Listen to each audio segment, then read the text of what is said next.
तो जिस भी सिम में कस्टमर का रजिस्टर्ड सिम होगा, जो भी अकाउंट के साथ रजिस्टर्ड सिम होगा, उनको वो सिम सेलेक्ट करना होगा। जो सिम वन सिम टू कोई भी हो सकता है।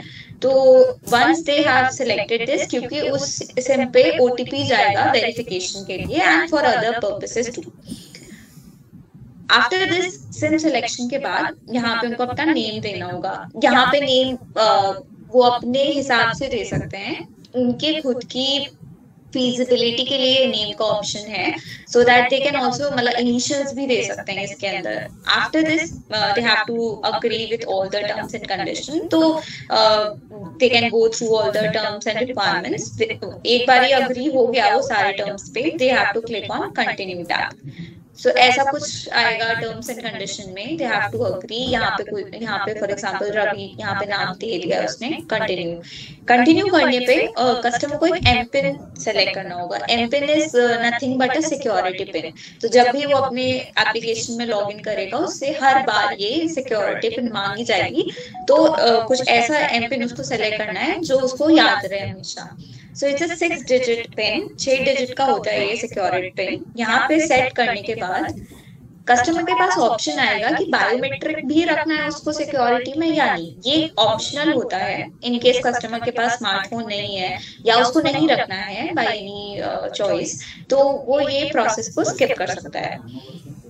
After this phone number verification के बाद, एम पिन वेरिफिकेशन के बाद, टू कंप्लीट ऑथेंटिकेशन कस्टमर को यहाँ पे आगे अपना डिटेल्स देनी है। सो फॉर दैट कस्टमर को रजिस्टर करने के लिए 3 ऑप्शंस मिलेंगे, internet banking, debit card, OTP.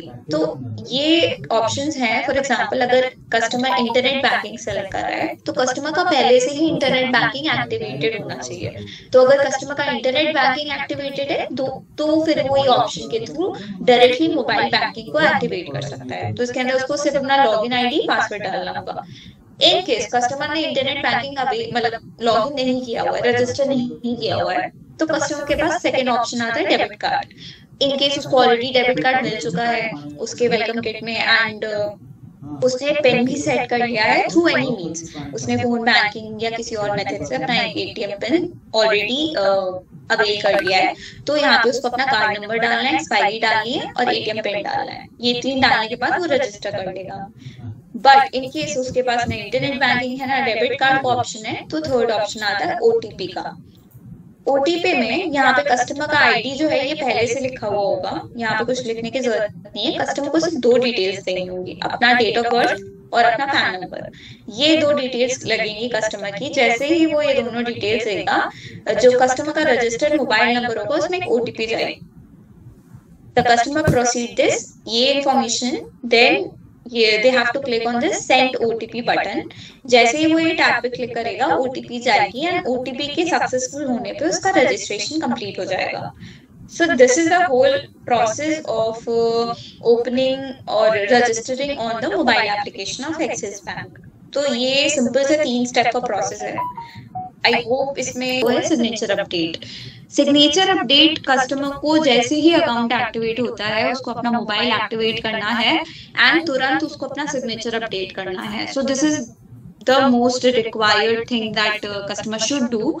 तो सिग्नेचर अपडेट के लिए क्या करना होगा, कस्टमर को लॉगिन करना होगा। ऐसा कुछ होगा इसमें, लॉगिन पे जाके इफ फिंगरप्रिंट है तो यूज इट, अदरवाइज स्किप। यहाँ पे जैसे ही ये टैब ओपन होगा, लॉगिन करते ही लेफ्ट साइड बैनर होगा, लेफ्ट साइड बैनर पे क्लिक करने पे यहाँ पे ये ऑप्शंस आएंगे कस्टमर के सामने, जिसमें कस्टमर को सर्विसेज एंड सपोर्ट में जाना है।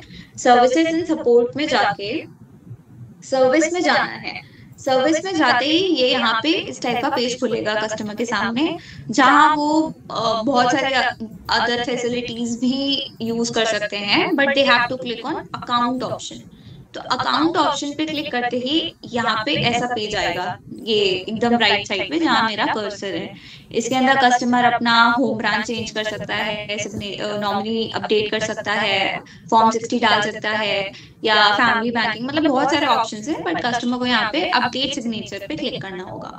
तो जैसे ही अपडेट सिग्नेचर पे क्लिक करेगा कस्टमर, वहाँ उसको एक A4 ब्लैंक पेज लेना है, पेपर लेना है, वहाँ पे सिग्नेचर करना है और उसका फोटो क्लिक करनी होगी। वो फोटो क्लिक करते ही इस पे अपलोड करना होगा। एंड एक बार ये सिग्नेचर अपलोड हो जाता है, बैकएंड पे जाके it will feed and signature update successful होता है। वैसे ही they are eligible to use many other facilities which is chequebook and passbook are just 2 of them.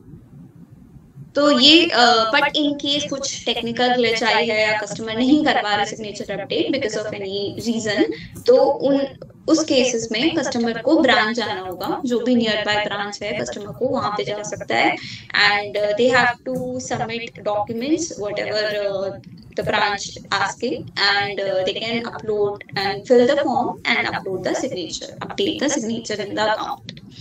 तो this is the second option, but preferably customer को first option के through easily अपना signature update कर सकता है। सो या this is the process for signature update. And internet banking जो होता है, इंटरनेट बैंकिंग में कस्टमर को वेबसाइट पे जाना है सबसे पहले, internet banking of axis bank. वहां पे कस्टमर के पास 2 ऑप्शंस आते हैं। सबसे पहले या तो लॉगिन या तो register. Since it's a first time user तो उसको रजिस्टर करना पड़ेगा। रजिस्टर पे क्लिक करते हैं ऐसा पेज खुल के आएगा जिसके अंदर कस्टमर को अपना कस्टमर आईडी डालनी है, कस्टमर आईडी एंड या तो registered mobile number to proceed further. So ये 4 स्टेप का प्रोसेस है जिसके अंदर start from the customer ID और मोबाइल नंबर। उसके बाद there are certain details customer ka ask, they will ask certain details of customer, and once customer confirm all the details, OTP will be sent to the mobile number of customer and mobile number जैसे ही accept होता है उनको एक strong password set करना होगा। So basically this is the process of registering into this internet banking of axis bank. And एक बार ही अगर register हो जाता है तो कैसे कस्टमर लॉग इन करेगा इंटरनेट बैंक में। इंटरनेट बैंक में एक और केस होता है या ऑप्शन होता है सेकंड से, अगर कस्टमर के पास ऑलरेडी डेबिट कार्ड है, अगर वो पहले से ही उसको डेबिट कार्ड मिल गया है, पिन मिल गई है, उसने जनरेट कर लिया है, तो वो डायरेक्टली लॉग इन कर सकता है, उसको रजिस्टर की जरूरत नहीं है, वो सिंपल जाके लॉग इन कर सकता है। But this is the whole process in second case, जब उसके पास डेबिट कार्ड नहीं है या वो नहीं कर रहा है उससे। तो लॉगिन करने के 3 तरीके हैं। सेकंड आई ऑलरेडी डिस्कस्ड, अगर उसके पास डेबिट कार्ड है वो सीधा डेबिट कार्ड का नंबर और पिन डाल के लॉगिन कर सकता है।